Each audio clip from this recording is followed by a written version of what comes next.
बात करेंगे इस बुलेटिन में बलूचिस्तान को लेकर। पाकिस्तानी सेना पर बलूचों का बड़ा हमला देखने को मिला है, जहां हमले में कई पाकिस्तानी सैनिकों के मार गिराए जाने का दावा किया गया है। बलूचिस्तान में खारन और खूजदार और मस्तुंग में हमला किया गया है। बलूच विद्रोहियों ने पाकिस्तानी सेना को निशाना बनाया और हमलों में कई सैनिक और पुलिसकर्मी मारे गए हैं। ये बड़ी खबर है जो इस बीच निकलकर सामने आ रही है। इस हमले में कई पुलिसकर्मियों के मारे जाने की खबर जो है वो निकलकर सामने आ रही है और कई सैनिक भी इस हमले में मारे गए हैं। तो बलूचिस्तान में हमले जो हैं वो बलूचों के पाकिस्तानी सेना पर तेज हो गए हैं। लगातार ये हमले किए जा रहे हैं। ये बड़ी खबर है जो इस बीच निकलकर सामने आ रही है। तो पाकिस्तानी सेना पर लगातार हमले जो हैं वो बलूचिस्तान में देखने को मिल रहे हैं। जिस तरीके से पाकिस्तानी सेना जो है वो लगातार बलूचिस्तान के लोगों पर अत्याचार कर रही है, उसको लेकर लगातार जो है हमले किए जा रहे हैं। सोराब शहर को लेकर बात की जाए तो शाहबानी चौक पर बीएलए ने पुलिसकर्मियों पर हमला किया, हथियार छीने, और बीएलए ने 3 घंटे में bank, police station, DC office समेत पूरे शहर पर कब्जा कर लिया। और शाहबानी चौक पर बीएलए ने पुलिसकर्मियों पर हमला किया, हथियार भी छीने हैं। अब बात करेंगे खारन शहर को लेकर, जहां शाहबानी चौक पर बीएलए ने पुलिसकर्मियों पर हमला कर दिया, हथियार छीन लिए। और फौजदार में नागर इलाके में बीएलए ने सरकार समर्थित शांति सेना के कार्यकर्ताओं को निशाना बनाया और कई लोगों के मारे जाने की खबर जो है वो सामने आई है। मस्तूम को लेकर बात करें तो कड़कोचा में 20 मिनट तक पाकिस्तानी चौकी पर हमला किया गया और पुलिस वाले यहां से हमले के बाद भाग खड़े हुए। ये बड़ी खबर जो इस बीच सामने आ रही है, पुलिस वाले जो हैं हमले के बाद मौके से भाग खड़े हुए।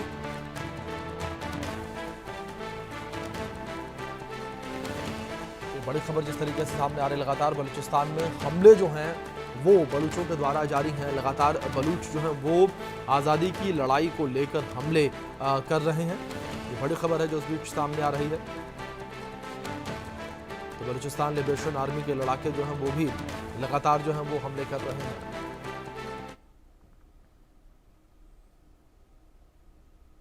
चलिए बात करेंगे दहल उठे पाकिस्तान को लेकर, किस तरीके से पाकिस्तान जो है वो दहल उठा, जहां किस तरीके से हमले किए गए हैं। सबसे पहले जो है 11 मार्च 2025 को जाफर एक्सप्रेस को हाईजैक किया गया। 200 से ज़्यादा सैनिकों के मारे जाने का दावा यहां पर किया गया। इसके बाद 16 मार्च 2025 को नौशकी नेशनल हाईवे पर अटैक हुआ, जिसमें एफसी के 5 जवान जो हैं वो मारे गए थे। 8 मई 2025 को लेकर बात की जाए तो सेना के काफिले पर हमला हुआ। 12 से ज़्यादा पाकिस्तानी सैनिकों की इस हमले में मौत हो गई। इसके बाद 9 मई 2025 को लेकर बात की जाए तो बलूचिस्तान के कई शहरों में अटैक हुआ और कई पाकिस्तानी चौकियों पर कब्जा बलूचों के द्वारा किया गया। 30 मई 2025 के हमले की बात की जाए तो सोराब शहर पर कब्जा बलूच लोग जो हैं उन्होंने कर लिया और पाकिस्तानी सेना को यहाँ सरेंडर करना पड़ा, क्योंकि हमले इतने आक्रामक थे कि जो पाकिस्तानी सेना और जो पुलिस थी वो बलूचों के आगे नहीं टिक पाई। तो कुछ इस तरीके से लगातार हमले जो हैं वो बलूचिस्तान में देखने को मिले हैं और कुछ इस तरीके से संघर्ष लगातार बलूचिस्तान में जारी है। इस बीच इस विषय पर बातचीत करने के लिए हमारे साथ 2 खास मेहमान जुड़े हैं, उनका परिचय मैं आपसे करवा दूं। हमारे साथ रिटायर्ड कर्नल संजीत सिरोही जुड़े हैं रक्षा विशेषज्ञ के तौर पर, और हमारे साथ श्रुति दास गुप्ता जो जुड़ी हैं राजनीतिक विश्लेषक के तौर पर। इस चर्चा की शुरुआत मैं श्रुति जी आपसे करना चाहूंगा। जो स्थितियां हमें इस वक्त बलूचिस्तान में श्रुति जी देखने को मिल रही हैं, क्या आपको लगता है कि पाकिस्तान के खंड खंड होने का समय आ चुका है? क्योंकि जो बलूचों का विद्रोह है वो अब कहा जा रहा है कि अगले पायदान पर पहुंच चुका है और आज़ादी की लड़ाई जो है वो अब हर बलूच के सिर माथे जो है वो चल रही है। जी, आपकी बात बिल्कुल सही है कि पाकिस्तान के खंडन होने का समय तो आ रखा है। उसके छोटे छोटे टुकड़े होने ही वाले हैं, पर वो कब होंगे और कितने दिनों में होंगे और कितने भागों में होंगे ये इस वक्त कहना थोड़ा सा मुश्किल है। क्योंकि इस पाकिस्तान की समस्या जो है वो सिर्फ बलूचिस्तान तक सीमित नहीं है। सिंध में भी वहां पे अरेस्ट कर रहे हैं वो लोगों को, वहां पे भी प्रोटेस्ट चल रही हैं, और वहां खैबर पख्तूनवा वाले रीजन में भी प्रोटेस्ट चल रही हैं। वहां पे तो मिलिट्री एक्शन बहुत तेजी से चल रहा है, क्योंकि अफगानिस्तान को वहां की टीटीपी तालिबान को वो हेल्प कर रही है। तो बलूचिस्तान जो है वो अपनी खुद की स्वयं की स्वतंत्रता के लिए लड़ाई जो लड़ रहा है इस वक्त, वो इसीलिए ज्यादा तेजी पे है क्योंकि पाकिस्तान सिर्फ एक फ्रंट पे नहीं 3 फ्रंट पे लड़ रहा है, और चौथा फ्रंट उसका जो है वो भारत के साथ जुड़ा हुआ है। तो वो अपने चारों तरफ से लड़ाई के इस आग में, अग्नि में जल रहा है। तो बलूचिस्तान को इससे पहले इतना अच्छा मौका नहीं मिला था कि वो अपनी शक्ति के प्रदर्शन से अपना विद्रोह दिखा सके और अपनी स्वतंत्रता की तरफ मांग आगे बढ़ा सके। तो इस वक्त अगर अगर बलूचिस्तान के जो लोग हैं जो अपनी इच्छा इस तरह से सर चढ़ के बता रहे हैं, सिर्फ इतनी जोर से बता रहे हैं कि ये आवाज सिर्फ भारत तक नहीं जा रही, सिर्फ चाइना तक नहीं जा रही, पूरा विश्व देख रहा है अब इसको। जी। और इसीलिए ये विश्व की जो अटेंशन आके इसके ऊपर आके रुकी है, इसके कारण हो सकता है कि इस बार शायद शायद बलूचिस्तान को उसकी स्वतंत्रता मिल जाए।